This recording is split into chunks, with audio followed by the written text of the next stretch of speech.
In this lesson, we're going to learn how to use area models to add and subtract fractions. Let's say we have to add the fractions 1/2 plus 3/5. We know we cannot add 1/2 to 3/5 because they have different denominators, 2 and 5. And we cannot add fractions with different denominators. So what we need to do is we need to find an equivalent fraction for both fractions that we'll add together. We're going to use area models to accomplish this. So let's draw area models for our two fractions. 1/2 of this rectangle is drawn by splitting this rectangle in half. That's not perfectly in half. Let's see if we can get it as close as we can.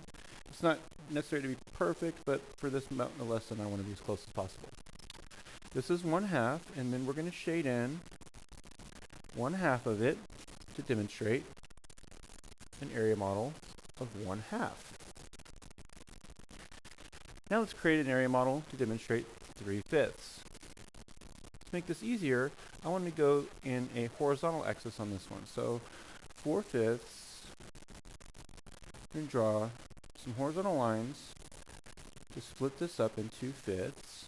Again, it doesn't need to be absolutely perfect, but as close as you can get. Just to demonstrate you have 5 spaces, and then each of these 5 spaces is going to be shaded in, or 3 out of 5 are going to be shaded in to demonstrate 3/5. 1, 2, 3.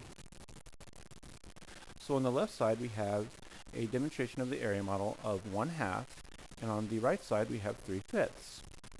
Now to show how that we can create an equivalent fraction, if you were to be able to take the 3/5 area model and move it on top of the 1/2 area model, you would see there's our equivalent fraction.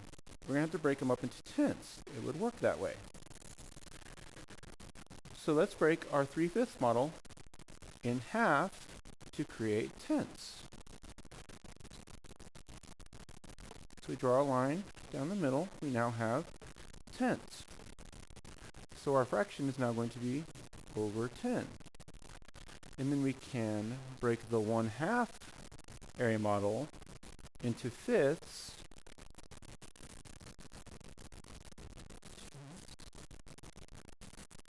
to demonstrate. Now we have tenths on this side as well. We can add fractions with the same denominator now, so how many tenths do we have in the 1/2 area model?